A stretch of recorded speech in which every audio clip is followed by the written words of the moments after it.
Well, hello everyone. Good evening or good night, I guess I should call it. It's 10:30 p.m. my time, and I was sitting here getting ready to do a podcast for tomorrow, but I realized with my schedule tomorrow that's going to be very difficult. So I went ahead and I put on my Aloha Friday shirt, and I said, I wonder who's awake right now, and I wonder who's willing to join me, and there's a lot of you out there who have already signed in. So hello, let me know your name and where you are listening from. And what are you doing awake? Do you work at night? I know we have people that work throughout the night who will join us sometimes when we do these late night podcasts, and other people who are just getting ready to go to bed, and they take a last minute look at Facebook, and then boom, there I am going live. So let me know what you're doing. Why are you awake? And let me know where you are listening from. As you can see, I have three things that I want to discuss with you tonight. The first one is President Biden calling for gun law reforms. And I definitely want to talk about this because we have to be very careful when it comes to how we approach things like mass shootings in our society. And if we're not careful, we're going to go down the very wrong path. And it's going to result in a loss of life or a loss of rights without much positive impact on the current situation. Then I want to take a minute and talk about the passing of Rush Limbaugh. And you'll see why I want to talk about this a little bit later on.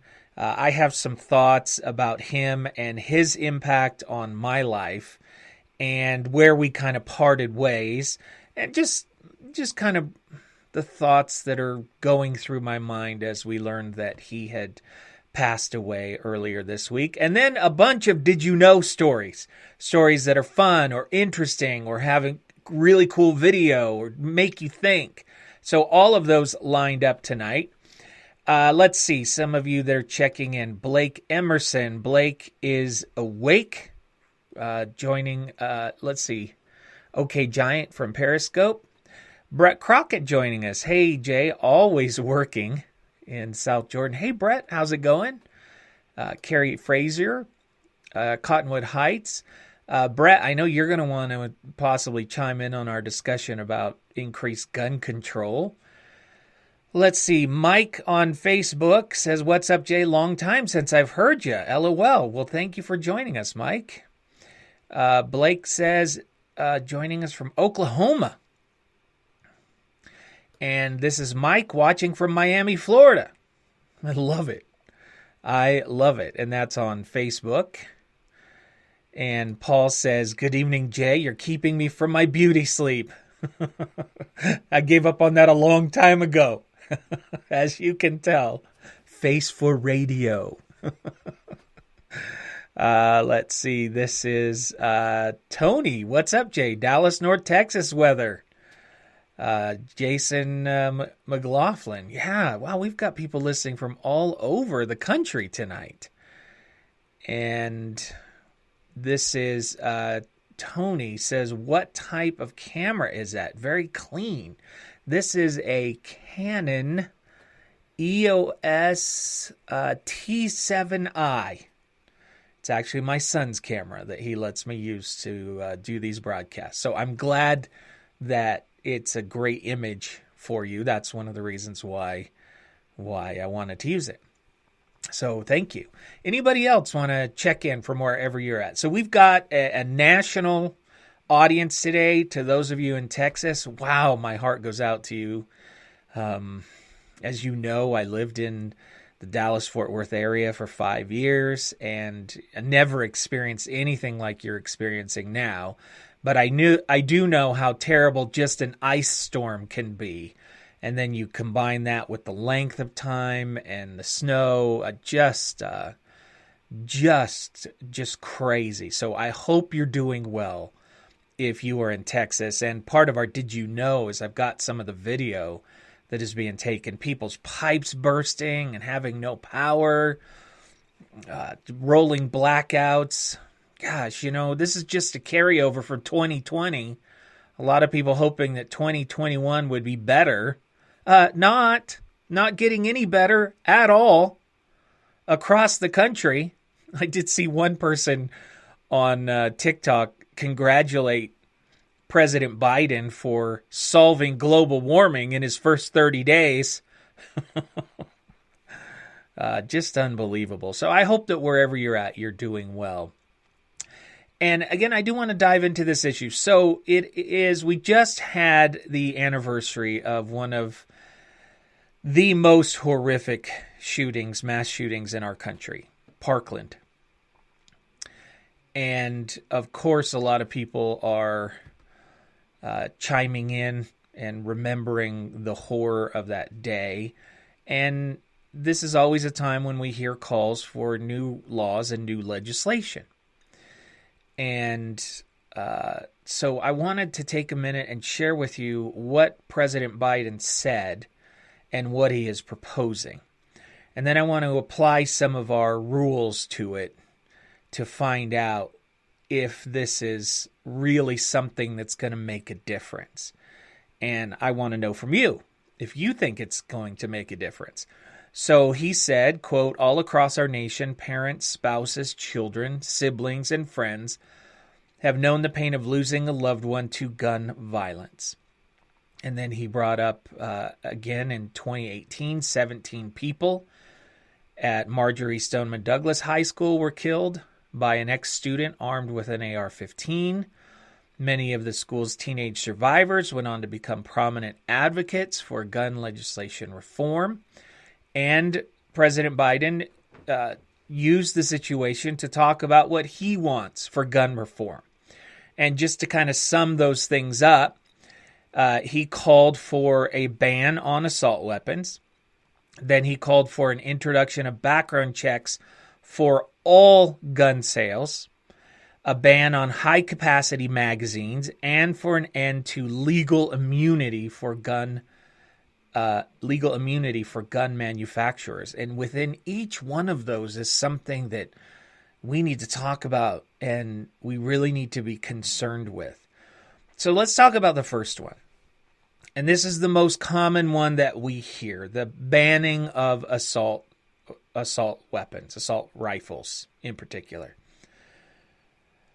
This is concerning for me because it's not based upon reality.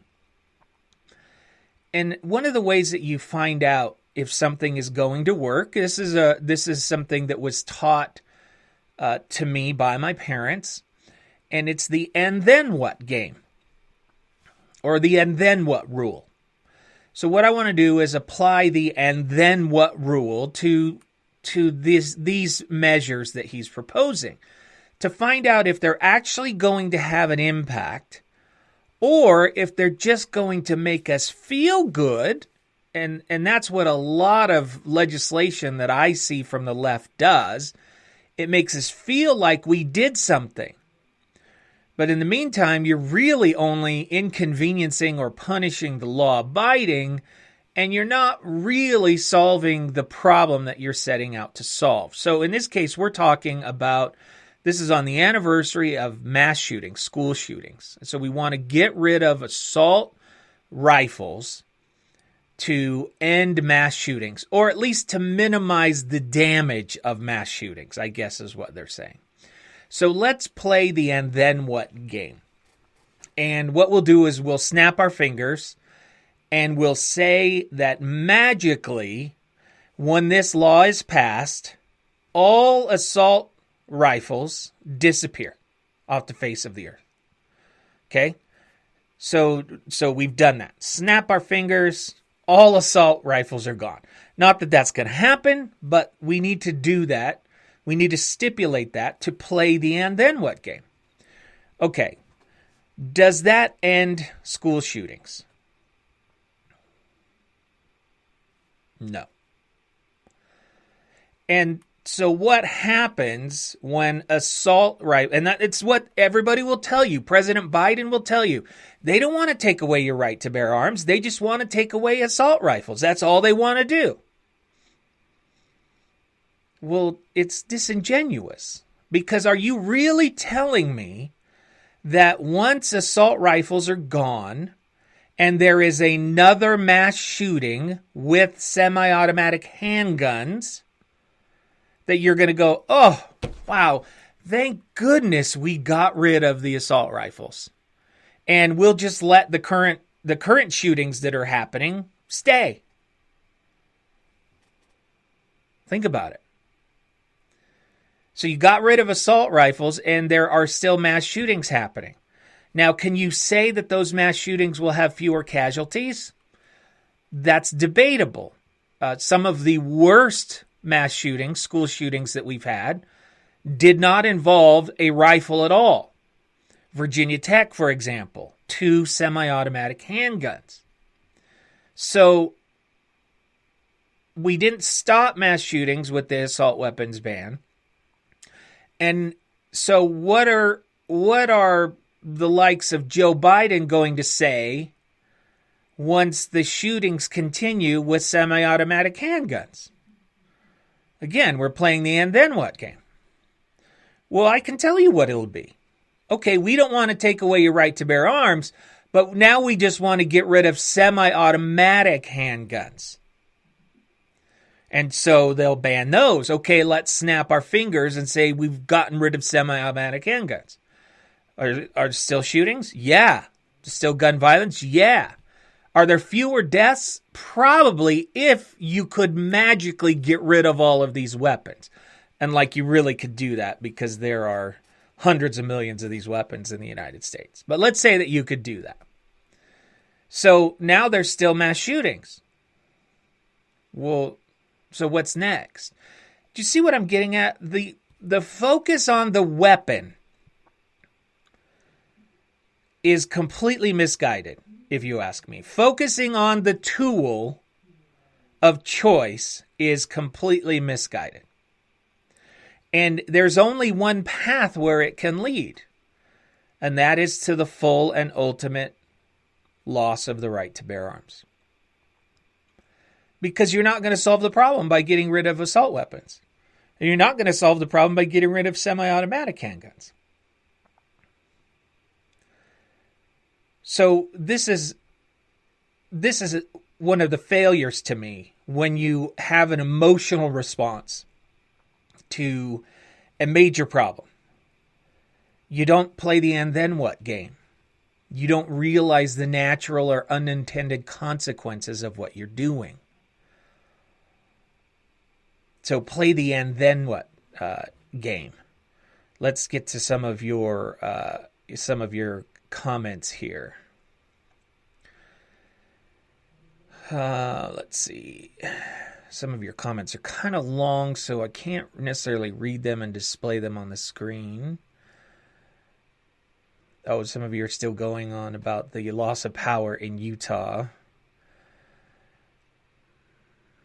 Mike says, this is the same president that said he's going to deliver 600 million doses of vaccination to 300 people.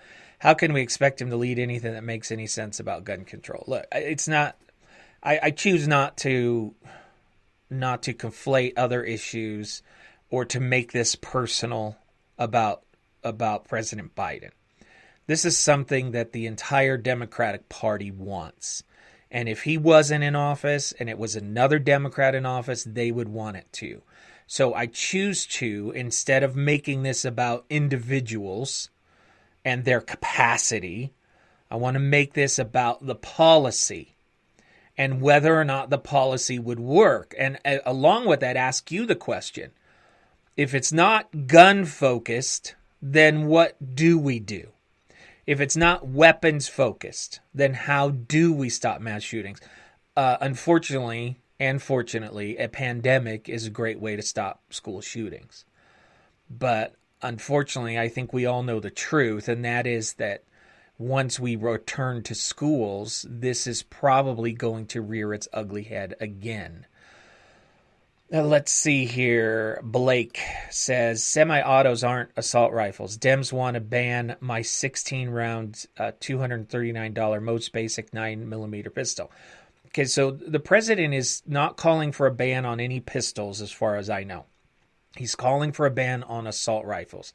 Now, I wonder if the president or any of these Democrats really understand the difference between the assault rifles that are available on the market today, the AR-15s and other things, and fully automatic weapons. My bet is, from what I've heard, that most people who are calling for assault weapons bans, this is anecdotal, but this is what I've heard, they think that these assault weapons are fully automatic. If you ask them, is an AR-15, how does it fire? Is it fully automatic? They're going to say yes. They don't understand that AR-15 fires at basically the same rate of speed as your semi-automatic handgun. It's one pull of the trigger per round. I guarantee you they don't understand that. I guarantee you they haven't done the research or the math. Guarantee it. This is Mike. A mass shooting occurred in Australia in May 2018. So much for the gun control. This is Brett. Brett Crockett says, nailing it, Jay. The end game, complete gun confiscation, something that is impossible. Everyone I've talked to who wants additional gun control eventually admits that they don't want anyone other than police and military to have a gun. I know that. That's why when they say, I don't want to take away your right to bear arms, I just want to do, this is my favorite. I don't want to take away your right to bear arms. I just want to do common sense gun laws like they did in Australia or like they do in the UK. There's no right to bear arms in Australia. No. You can acquire a shotgun or a hunting rifle if you go through strict licensing processes, but there is no right to bear arms.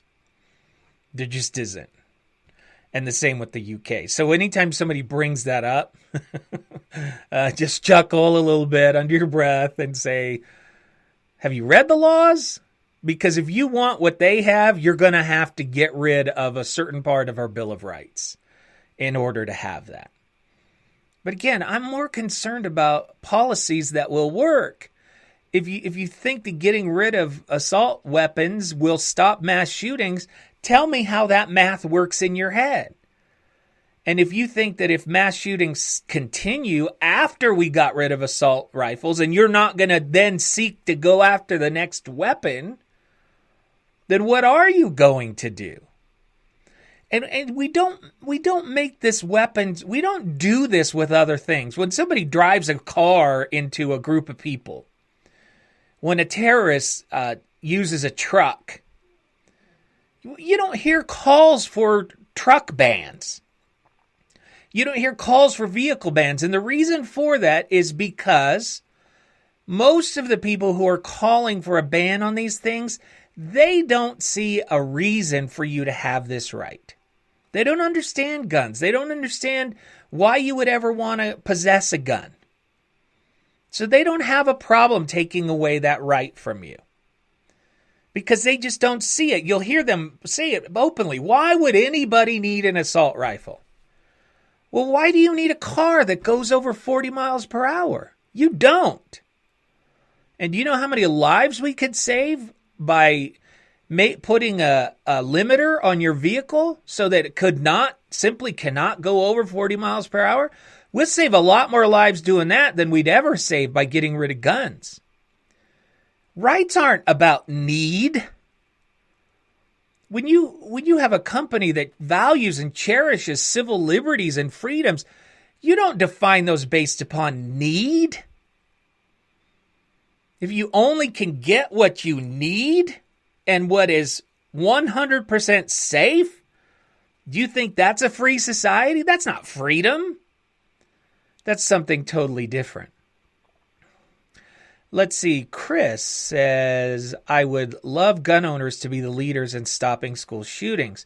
Better mental health support, school security. What are we going to do?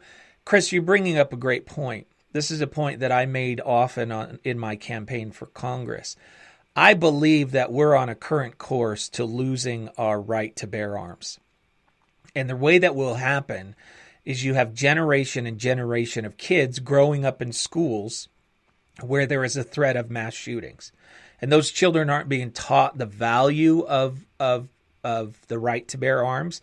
They're not being taught the history of this nation and why those rights are there. So they're going to grow up thinking there's absolutely no reason for you to own a gun. And eventually there will be enough of them to where they can legally amend the Constitution to get rid of guns. So because of that, I think that we gun owners and proponents of the right to bear arms, we need to lead out.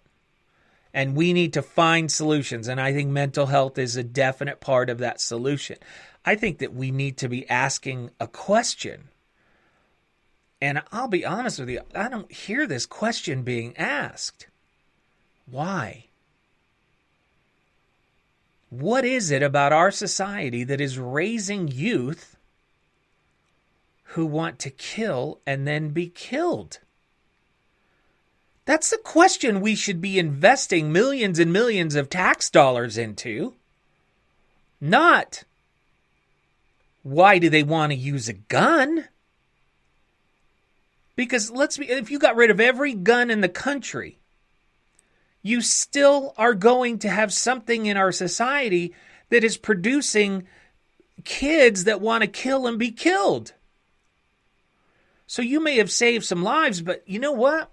I'd like to be able to save the life of the kid who turns into the mass shooter.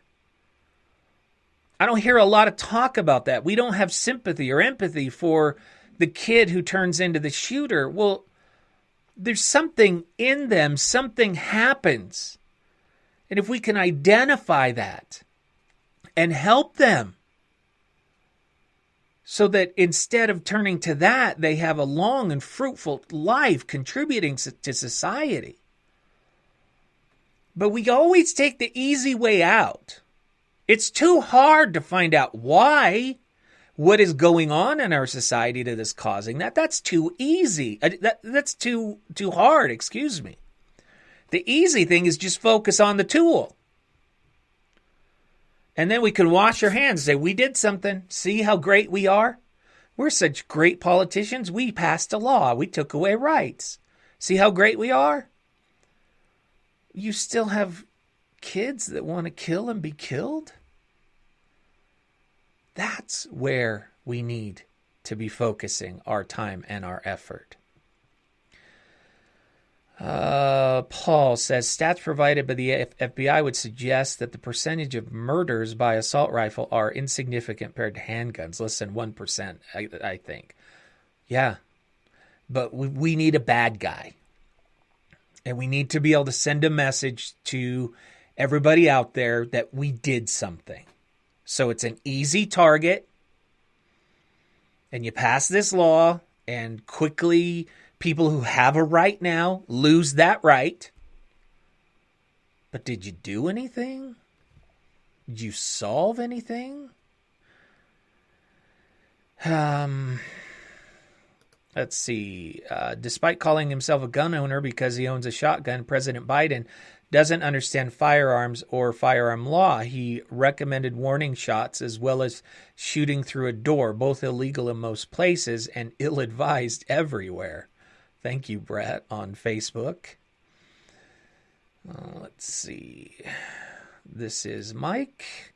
You do realize that over the last decade, critical race theory has chipped away at the founders and the Constitution, Bill of Rights, as not just racist, but written by racist slave owners.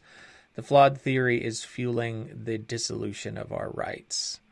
I've said this many times before. I think that if these things, we need leaders that are out explaining these things and asking logical questions and doing the and then what game, so that we can get these youth and get them to understand history and get them to understand that emotional laws that will really have no impact on the problem that you're trying to solve, but they make us feel good.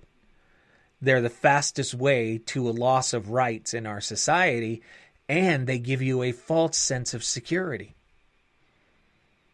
And in doing so can actually make the problem worse. Blake on Facebook, banning guns is equivalent to banning hammers. Both are tools and both could be made in a garage. Let's see here. Blake says, our youth have never been more uneducated. Proof is right on Periscope. This is one of the things why I tell you conservatism requires conversion, and why we need to choose leaders who can make people think, who can actually look at an issue and say to the likes of Joe Biden, you're not solving problems. You're putting Band-Aids on things that are taking away rights, but they're not solving any problems. And everyone in this country should have an issue when their rights are being thrown around and can so easily be lost, but you're not solving problems. What is the problem? Something in our society creating those who want to kill and be killed. How can getting rid of a gun be the solution to that problem? We had a situation right here in Utah. A young man goes into a high school, into a locker room with a knife. Now, it's a good thing that wasn't a gun.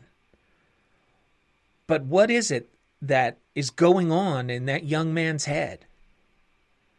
That's where we need to live and breathe. That's where we solve problems. But that's the harder path.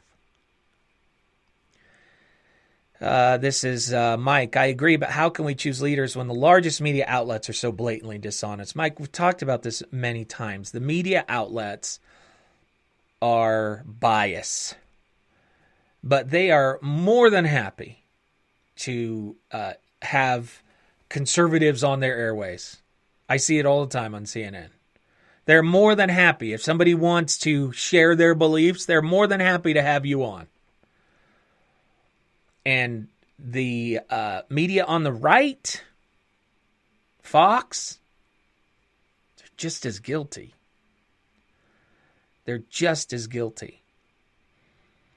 But you can't use the media as a reason not to try. You can't use the media as a reason not to. I'll give you an example. I remember back in Ronald Reagan's time when the people complained about the media just as much. He had the left-leaning media. They couldn't stand the guy. They were pro his opposition. But the way he carried himself, the way that he articulated clarity in the message and made people think about it, he changed hearts and minds every single day. What we can't do is decide, the media is just going to be dishonest, so we're just going to stop trying. And that's what we did with Trump.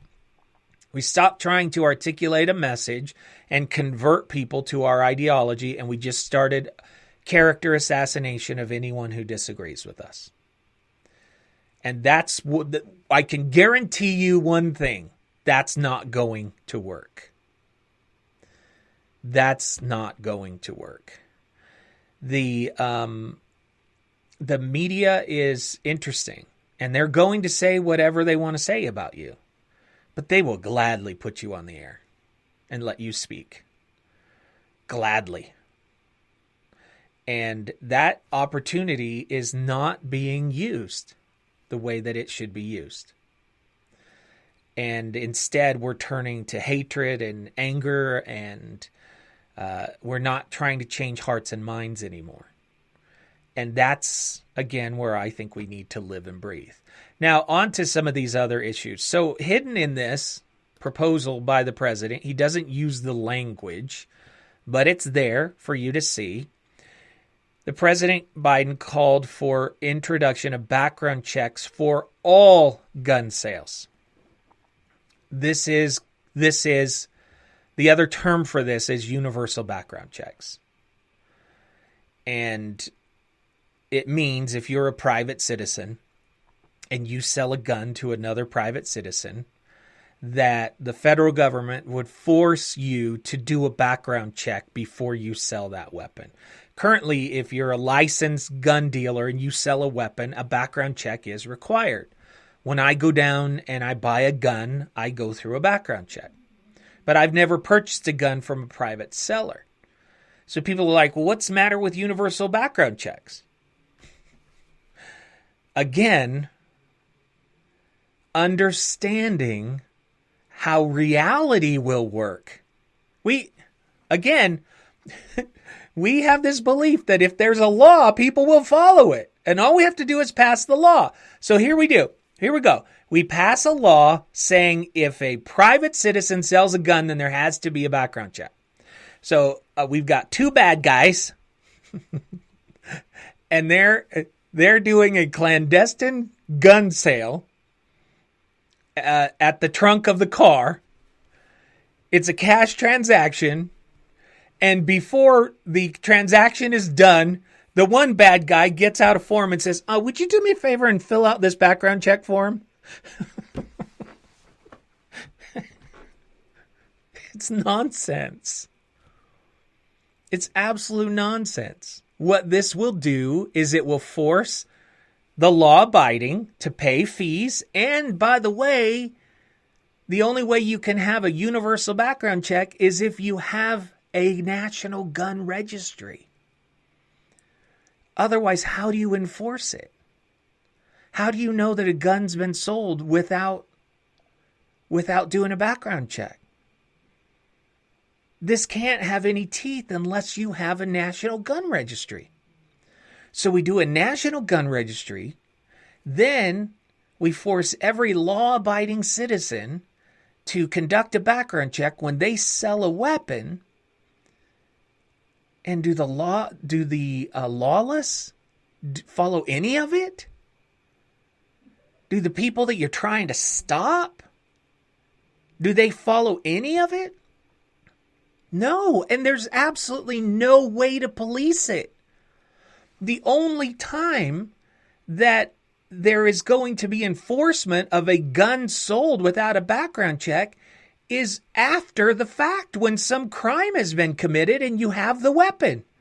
And you're like, well, how did you get this weapon? And they're going to be like, well, I bought it off so-and-so. Well, did you do a background check? No. Well, we'll just add that to the charges. We just act like you just pass a law and everybody's going to follow it. All these bad guys are going to be saying, hey, got to do a background check. No, it's not going to happen. And, I joke about it, but I say, there should be a law that makes murder illegal with a firearm. If we just had that law, then we wouldn't need any of these other laws, because when we pass a law, people follow the law. It's like gun-free zones. We put up a sign on the school that says this is a gun-free zone. This is a safe zone. And who's going to follow that law? Is the mass shooter going to drive up, getting ready to go into the school and see that sign and go, oh, man, what am I going to do now? It's a gun-free zone. No, what they're going to do is say, well, now I know there's nobody here to stop me. There's no logic here. There's no understanding of the unintended consequences and how these things will actually play out. We're going to force the law-abiding to go through more and more and more and pay more in order to enjoy a constitutional right. And we solve nothing. But we feel good.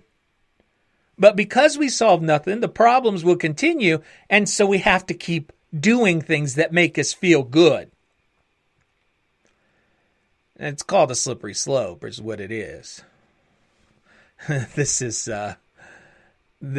Mike. He says, come on, Jay, we know that lawbreakers follow laws when new laws are introduced. I know, right? Brett, the only way to have universal background checks is to have a national gun registry. National gun registries have always been used historically to confiscate guns. Yep, that's exactly right. Nathan asks, am I still in Utah, Jay? Yep, right here in Lehi, Utah. And Paul says, gun-free zoned, make an abundance of soft targets. Yeah.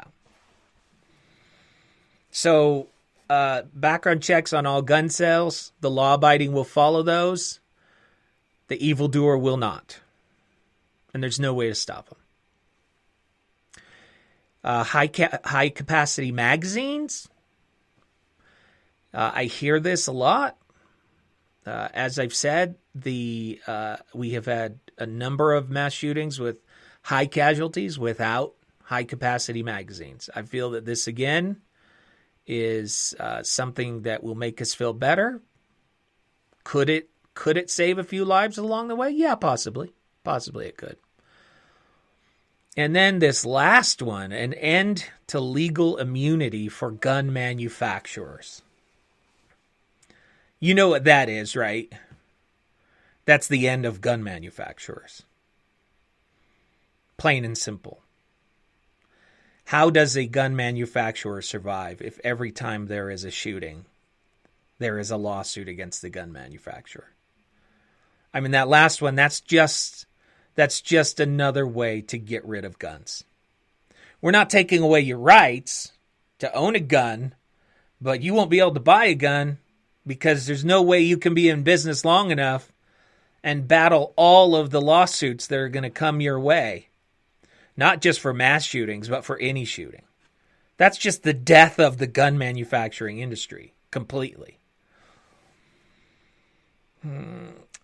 Blake says, every problem in our society ultimately comes down to godlessness. When our citizens believe they aren't accountable to God, but only to themselves, then we will fail as a country.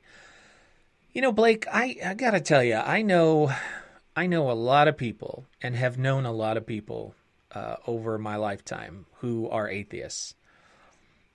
And they're good people. They're good people. Members of my family who serve others, who go out of their way to be kind, who try not to judge, who try to make good choices every single day. And they are godless. They don't believe in God. I don't think, and I used to think the way you think, but I don't think that you have to believe in God to be good. In fact, I know it. I know it because of all of the different places I've lived and all of the places and people that I've known. So I don't necessarily buy into that like I used to. Nathan says, I'm sure you've already talked about it, but what's your view on the no more concealed carry bill that was passed? I did talk about it. You are correct. Talked about it quite a bit, and I'm in favor. To me, concealed carry is a lot like a universal background check. It makes the law-abiding go through all of these motions. Meanwhile, the bad guy is going to conceal carry. I mean, again, the logic is, well, you know, I need this gun to rob a bank, and I don't want them to try and stop me when I walk in, so I'm going to have to carry the gun in my pocket until just the last moment. But, I can't do that because I don't have a concealed carry permit. It's just asinine. It's so ridiculous. So again, those people who go take the time to take the class and do the background check, they are not the people that you need to be worried about. The people that you need to be worried about are the ones that would never, ever take the class and never go through the background check. So again, we heap more requirements and more fees and more expenses onto the law-abiding with this magical belief that it's going to stop something. And it doesn't. It doesn't. Now, I do still recommend, and I'm sure my friend Brett Crockett, who is listening, I do still recommend that you go through the process to get a license. And the license is still going to be available. And many of you know I'm a concealed carry license holder. And I will continue to carry that license and keep it active for several reasons. One is that it allows me reciprocity with other states that require a concealed carry license. So I could conceal carry in other states. And that won't be the case if you just decide to conceal carry without a license. And the other is that if you are going to make the choice to conceal carry, I hope that you'll take some classes. I hope that you'll get some training, and I hope that you'll learn how to use that weapon. Because if you don't, in the heat of the moment, you may be a greater danger to yourself and to other people. So I still highly recommend getting the concealed carry license, but requiring it, that has never, ever made any sense to me. Ever. Paul says, can't and wouldn't the Supreme Court rule that it's not constitutional to hold a gun manufacturer responsible for illegally produced items such as a firearm? I cannot predict that. I do not know. I think with the current makeup of the court, possibly, but I don't want to use that as a fallback. Brett says, great law, carry on. Also, get your permit and get some training. And if you want a great place to get your concealed carry training, Brett Crockett, it happens to be where I got my concealed carry training. So if you want his contact information, I'll be glad to send it over to you. This is Nathan on Facebook. I took the class a couple years ago and got my fingerprints, and I filled out my paperwork, but never sent it in. My wife went through the concealed carry with us. We sent it in. She has her concealed carry permit, but she has yet to conceal carry. She doesn't feel comfortable doing so. And I don't think anybody should be required to conceal carry if they don't want to. This is Blake. Constitutional carry in Oklahoma is great. Nathan says, Brett Crockett is awesome. Great family. Absolutely. This is Chris Larson. Imagine a world where lawmakers work together to solve problems, school shootings, while following the Constitution instead of relying on executive orders and SCOTUS. Yeah. And relying on emotion. I mean, again, with some simple questions, you can expose the fallacy of their arguments. Play the and then what game, like we've done here today. Okay, you got rid of assault rifles. Now you just had another mass shooting. What are you going to do now? Well, I guess we need to restrict more guns. Because that's what you're relying on now. That's why, for me, you draw the line in the sand right now. Do not allow weapons-focused solutions to a problem of mass shooters. The problem is not the weapon. The problem is what's going on in the mind of that person.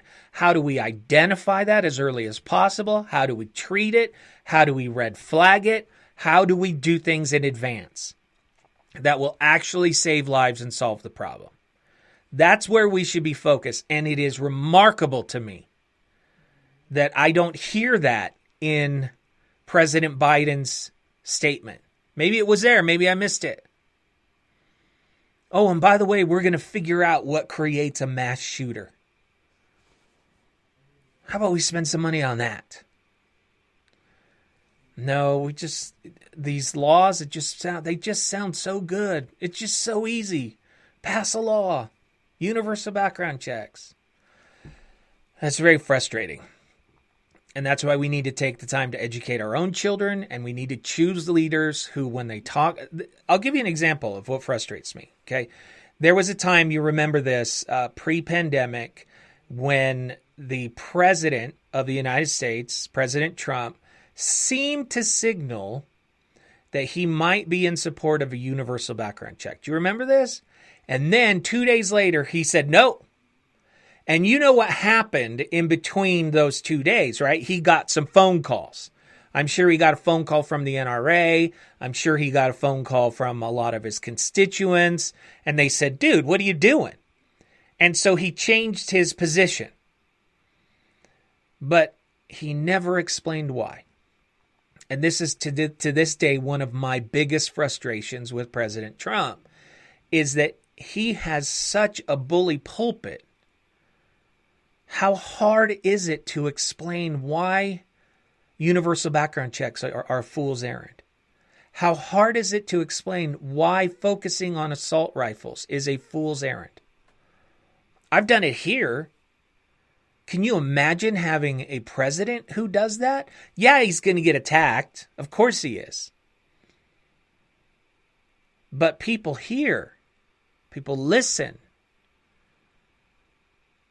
And that's what we need. That's what we need. That type of conservative leadership who, when people hear our ideas, they don't just hear hatred and vile and character assassination. But they hear things where they go, well, I never thought of that. Or they say things like, I don't agree with you, but I really understand why you believe that.